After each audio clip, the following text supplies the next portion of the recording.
From Social Prosperity Partners, this is Community Catalysts.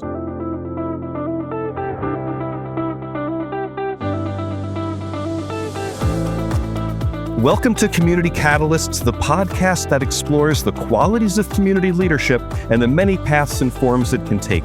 I'm your host, Matt Lehrman. Whether you're here for the first time or are a longtime listener, you're part of a community of leaders working to build trust, foster collaboration, and strengthen effective local governance.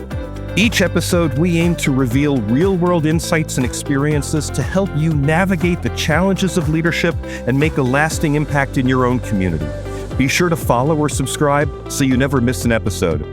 Today, I'm honored to welcome Ian Coyle, who stepped down at the end of 2024 after 16 years as Chief Administrative Officer in Livingston County in upstate New York. He's now the President of Pracademic Partners, where he helps leaders build stronger organizations through executive search, leadership coaching, and professional development. Ian Coyle, welcome to Community Catalysts. Thanks, Matt. Glad to be here. So I have to ask you, the first thing is Pracademic Partners. It's obvious, right? It's practical, it's academic, I get it. But let me ask you, what does the word mean to you? And what's the ratio? Practical, academic, is it 50-50? What does pracademic actually mean? Yeah, no, great question. I get that a lot, and I sometimes have to write it out, phonetically as far as how it's pronounced. So I want to give you credit and kudos for, hitting it right off the bat. I did practice. I practiced ahead of time. Thank you. Pracademic, yes, play on words, practitioner and academic. I chose it with my experience and background being in the practitioner world of public administration for 20 plus years, but also starting actually in 2007, I started adjunct teaching in various master public administration programs. So as far as the ratio and over the years, I really concurrently have taught and done the work of the public administration practitioner work for about 20 plus years, kind of concurrently. So a class here and there while I was county administrator. And I'm continuing to also teach now that I'm doing my consulting. So really enjoy doing it. As far as pracademic, in fact, I actually, trademarked the word at this point in time. So it's mine and I like it. It came to you in a lightning bolt of inspiration?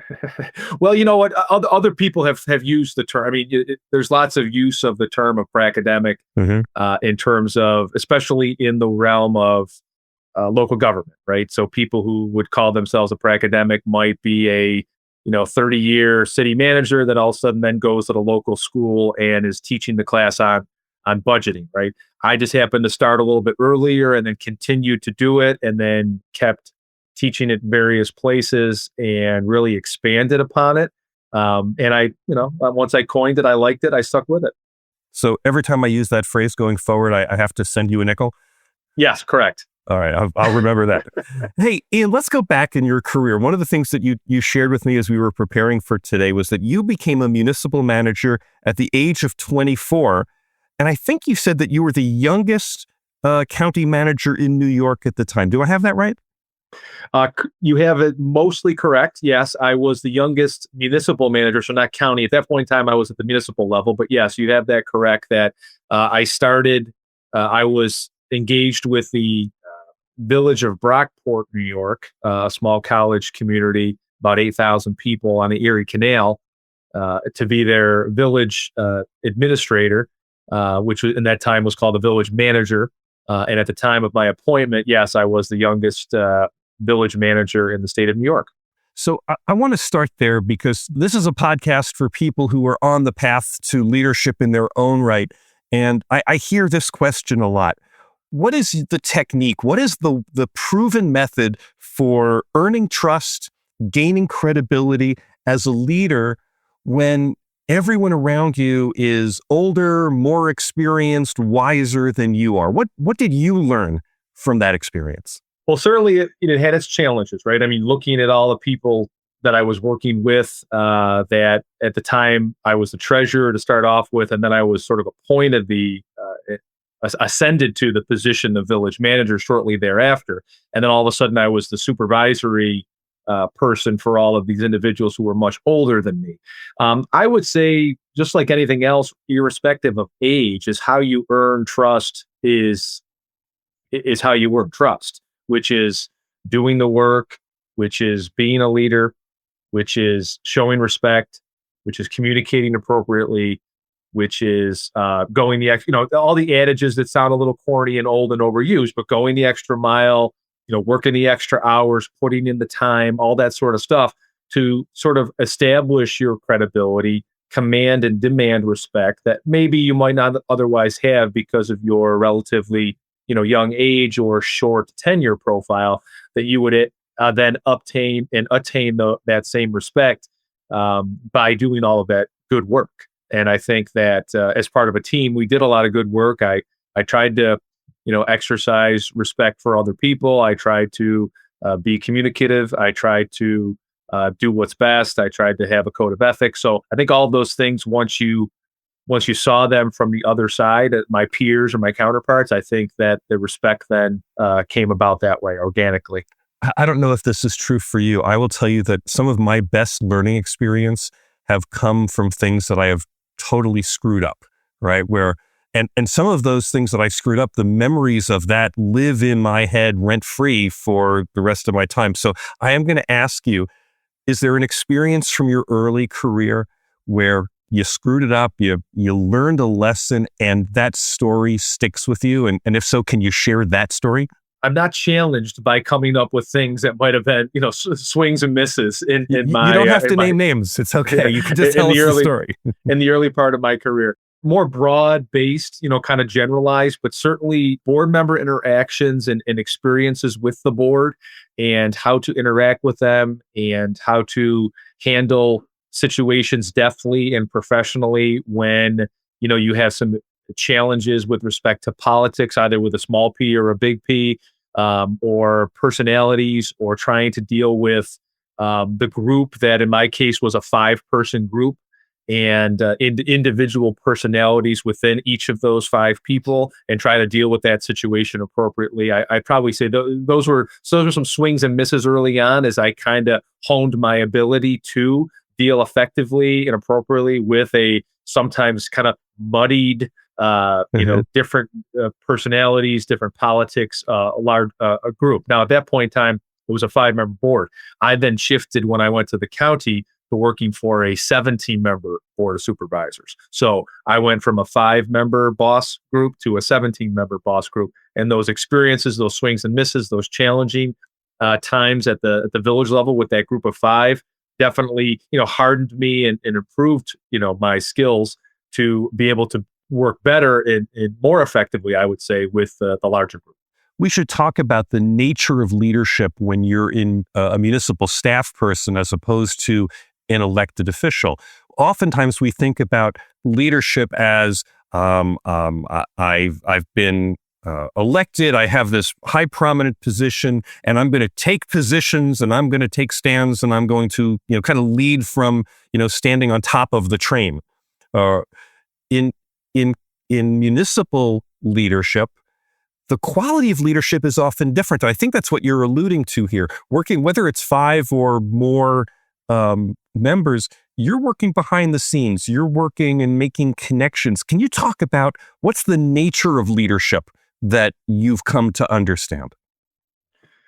Yeah, I liken it to the composer-conductor relationship. I talk a lot about that. So the composition of the policy, the strategic planning, the mission, the vision, what the constituents that elected us want to get done and what want to see happen. That's the elected officials that are the board of trustees or the commission, or in my case, the board of supervisors or the legislature, city council.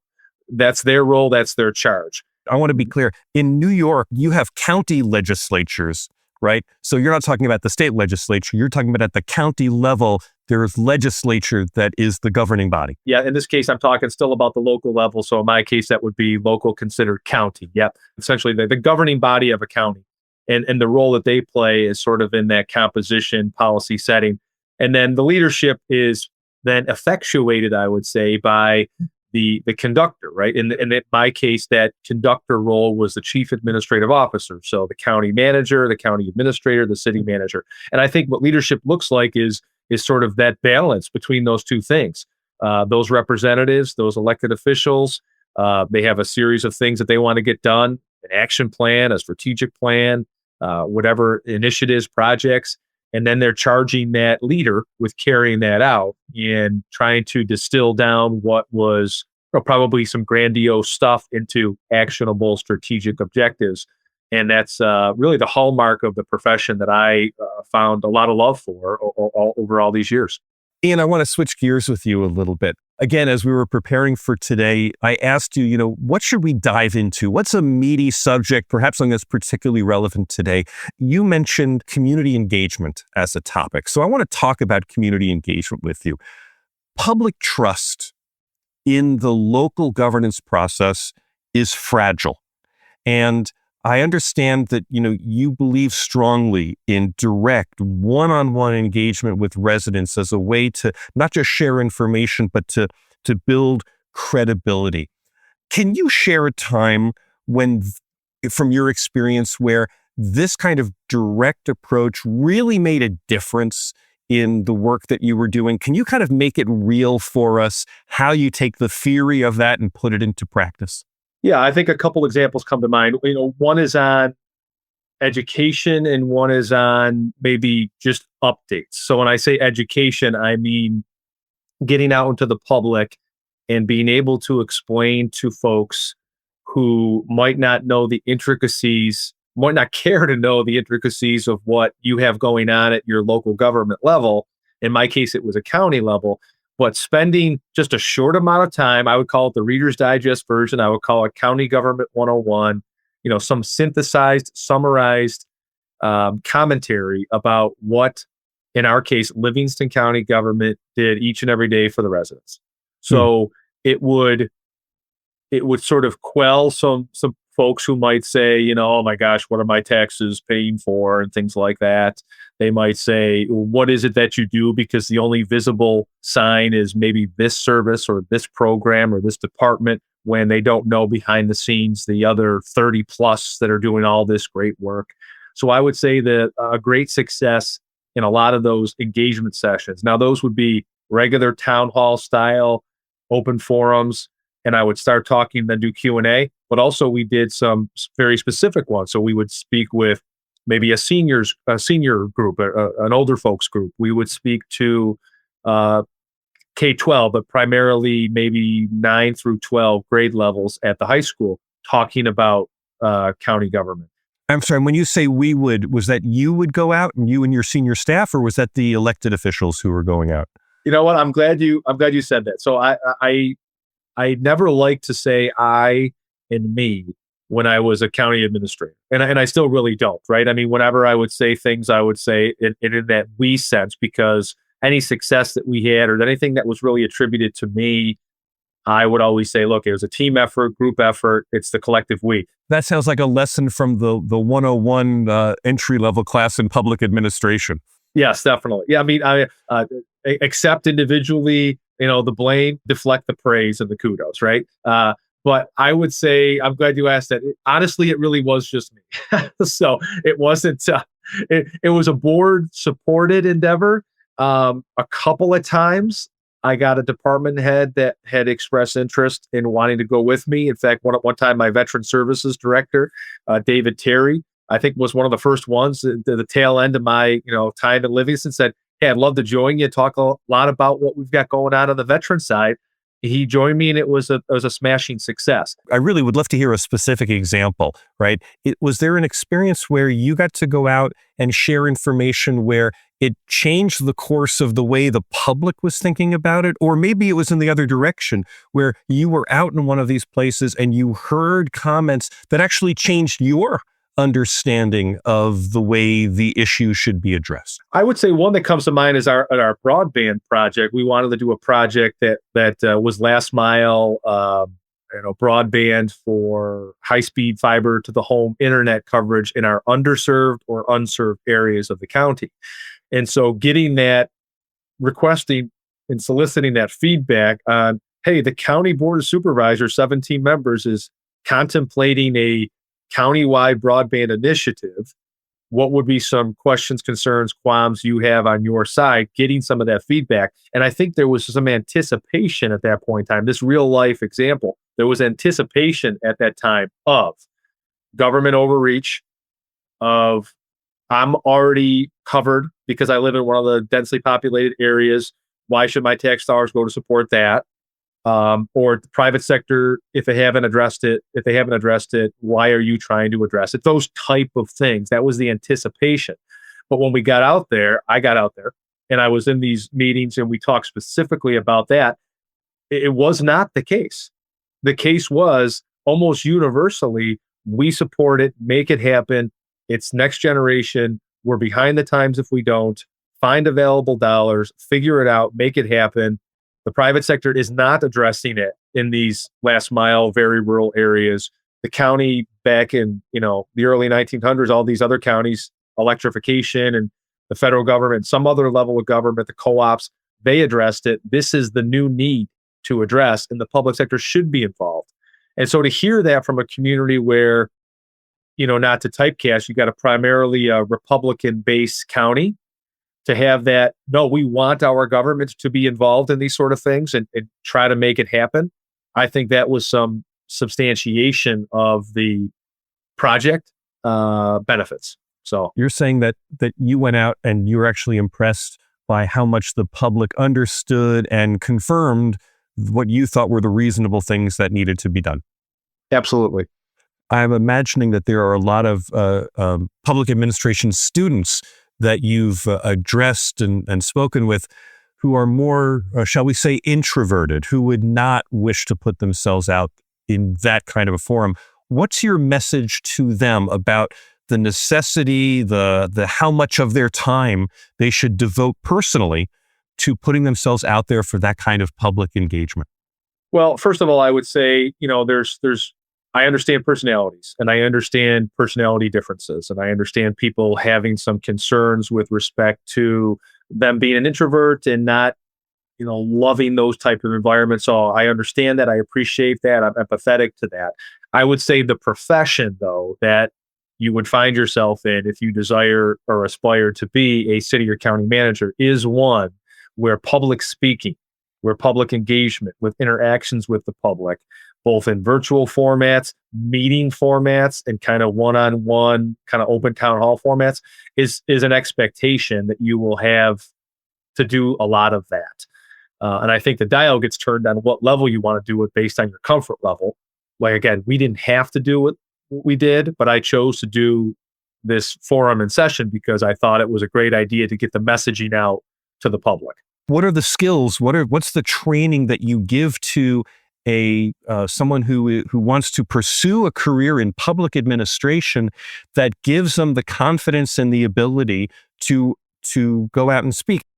Well, I think it would start with emphasizing it, period. So there's the blocking and tackling, the 101 items that everybody tends to think about, general operations and budgeting and finance and human resource management and maybe strategic planning and things like that. I think it's incorporating and infusing and embedding this as a core topic and all of those things. So as an adjunct, I think people should do it. As a teacher, I do it. So I think it starts there. And then setting that expectation that this is a core responsibility area. This is a core skill set to develop. If you feel uncomfortable, it's okay. I wasn't comfortable when I first started talking to people. So at some point in time, honing your skills, starting incremental progress. There's literal training. There's books. There's podcasts. There's tutorials. There's webinars. There's professional development experiences that one can avail themselves of to better themselves in this core area. But then it's really just ends up being practice. I coach basketball and it's like, how do you want to be a better free throw shooter? Get to the line in those environments during the game and in practice and, just shoot the free throw. That's the only way you're going to get better is to actually practice it, to try it. And also, people sometimes are not wanting to jump into that because of fear of failure or fear of a mistake or something like that. So if I can do anything in my teaching, I tell them mistakes will happen. I think we started on this talk about questions about mistakes and swings and misses, right? So mistakes will happen. You'll have a flub. You'll not be able to answer a question. Here's how you kind of dance around that proactively. Here's how you address it if you wanted to follow up, things like that. So assuaging some of those concerns up front to say, you're going to have a screw up. You're going to have a blip. You're going to have a slip. Just deal with it. You got to get out there. You got to practice. You got to hone your skills. I want to ask you just for some high-level perspective, not only working with students you worked with, a lot of people in public administration all over the place. I'm curious if there's any particular leadership blind spot that you see over and over again that you point out to people and help them overcome. For some of the younger leaders I have, not to typecast, I think sometimes, and I might have had it way early on because I was a young manager, the old imposter syndrome, that I'm not supposed to be here. And, they're challenged by their experiences and skill sets and, maybe a feeling of confidence at times. I think when I have coached people, I think sometimes that would be maybe a blind spot or an attribute that comes to mind for me. I think irrespective of age or tenure, so not necessarily a generational comment, another one would be just almost perceptions. So a blind spot of not being attuned or in tune with your staff, both like internal, like admin staff, but also the departments that you work with, because maybe you're so driven and got things cooking that you miss those opportunities to do those check-ins and do those checks. I used to call it the kitchen cabinet, trusted advisors, phoning a friend or whatever, but really roping those people in that you can do a quick test with to say, hey, how things are going? Are you hearing anything? I think we're making progress on this thing. Are you okay? What are people saying? Some of those checks, because sometimes that life as an administrator, manager, sometimes there's a bubble, sometimes there's a shield, sometimes you have your blinders on, as they used to say. And I think that some of those periodic check-ins are really important because that could be a blind spot to your question. That's a great answer to this, right? Being purposeful about seeking critique or reflection or self-evaluation or something from people you trust, or just from people who are in a position to see what's going on and help you see it from another perspective. Absolutely. And I think that would also translate into external as well. So I think and lots of professions can say that they do this, but local government administration is a brethren. There's a lot of camaraderie. There's a lot of support systems. There's a lot of professional associations. So those peers who have been through it, I have found a tremendous amount of benefit. So when I do a one-on-one coaching with a client, I will often say, are you talking to other county administrators where you are? Are you participating in the listserv? Are you going to the regional network events? Are you going to the next conference? Are you, on that webinar? And if the answers are no, or I don't know to all those things, it's beyond soft encouragement for me. It's really kind of very direct encouragement to say, you have to do that sort of stuff because you will be very, I don't want to say reliant in terms of a crutch, but you will be reaching out to those people on a regular basis to get their input. Hey, what are you doing with this new state mandate that just came out on your community guy? Or hey, I'm really dealing with the residents. I'm really upset about this new infrastructure package that just passed. How are you communicating to your people? I have found those conversations to be invaluable. So building that trust and building that rapport is super important. Ian, I want to ask you about current events through the lens of someone who understands local public administration. So let's acknowledge we are recording this on February 21st, and it may be a few weeks before this interview airs. So, the world may change, between now and when this is. So I just want to make sure we have the date here. Local governments, whether it's county, city, town, school boards, they are under immense strain at the moment. Civic trust, as we talked about, is eroding. Economic pressures are tightening, and political divisions at the state and federal levels they're pretty significant at the moment. Leaders are being tested in ways that will shape the stability and future of their communities for years to come. And so the first question I have for you is, on a scale of 1 to 10, how alarmed are you? How concerned are you about the pressures facing local government today? And depending on where you put your number, what are the challenges that you're thinking about that cause you to take that number? I may have a contrarian viewpoint on this. A number would be low, 4. Okay. And I would say that is because I think that certainly there's pressures, there's political pressures, the federal government changes that are afoot with respect to these departmental things are definitely going to have a downward shift into something, right? Especially at the state level. So when I put my old county hat on, my mind goes there in terms of like Medicaid was a massive portion of our budget in New York because New York counties at the local level have to support the state's expense contribution to a very, very high percentage. So our local property taxes pay for the state's portion of the federal Medicaid bill. New York's very rare in that, and it's very expensive. So it's also the most expansive and expensive Medicaid program essentially in the country. So I think if I'm a county government, my number might be a little bit higher on that. The only reason I say that is I feel like sometimes there's a little henny penny going on at levels of government where, and when I say that, I mean the sky is falling. I don't think the sky is falling. I think that especially at the local level, it's like control what you can control. I know there are external pressures and factors. I know there's intergovernmental financing challenges, but you command the highest levels of trust amongst all the government. There's a reason for that. Don't screw it up, right? So don't be mired in down in the doldrums as far as, oh gosh, this is happening, doing the doom scroll, all that sort of stuff. I have just more of a positive spin on things. Maybe that's just my outlook, PMA kind of, my attitude.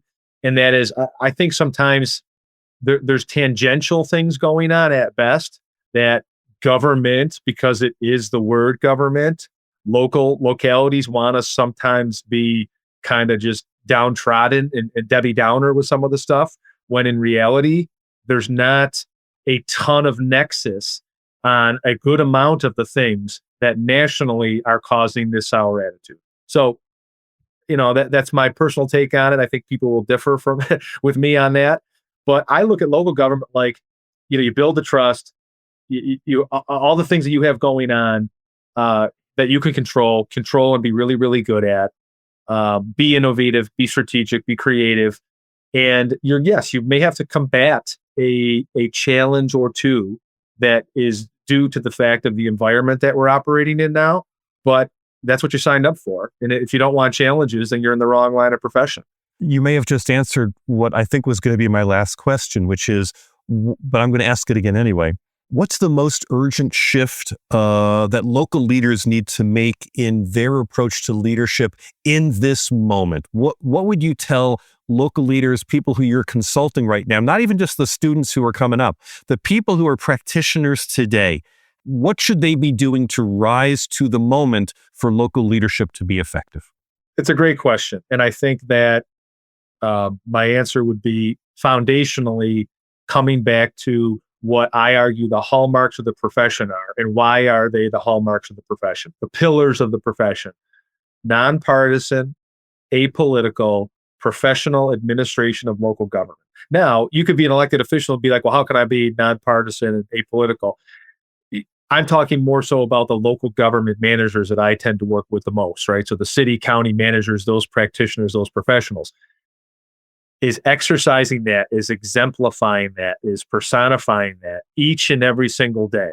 When there are loads of opportunities for you to stray from that, and there are lots of people that do stray from that and wade into the territory of opining on some political thing that they need not opine on, supporting a candidate overtly or otherwise, all of those type of things really put chinks in the armor of what I would consider the pillars of the profession, and those main elements, which are the non. So I would say double down on, your internal kind of code of ethics. Double down on the nonpartisan nature of the position.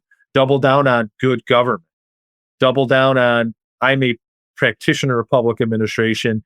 I'm not a partisan person. I'm doing the right things for the right reasons because I'm a trained, professional in this realm of public service. Double down on talking to people about the great work that you're doing at the local level. And back to our engagement thing, double down on that. of direct contact with the people, because when their Congress or senators hiding, and when their state representative is not doing great work because they're all over the place, be that shining light, be that beacon that people can point to say, wow, that's public service at work. And I think that's the way to do it. Ian Coyle, thank you very much for sharing your Pracademic perspective. It's been a delight speaking with you. Thank you, Matt. I had a great time. I really enjoyed our conversation. Again, thank you to my guest, Ian Coyle, President of Pracademic Partners. If you enjoyed this episode, please rate and review it on Apple Podcasts or wherever you listen. Your feedback helps others discover the show. And don't forget to follow or subscribe so you never miss an episode. This episode was edited by Nick Living the Dream Tantillo. Our executive producer is John Little. I'm Matt Lehrman of Social Prosperity Partners. If you have a question or a comment about today's topic, I'd love to hear from you. Reach me at 602-688-2724 or Matt, M-A-T-T, at socialprosperity.us. Do you have a story of lessons learned on your journey to leadership? Click the podcast guest link in the program notes. I'm always looking for instructive and inspiring voices to feature on the show. Hey, Ian Coyle's experience is a reminder that leadership is about balancing practical experience with academic insight. He offers a practical look at how leaders can cut through complexity, engage their communities, and make government more open, effective, and accountable. Double down on engagement. I love that. Thanks for listening. We'll be back soon with another Community Catalyst.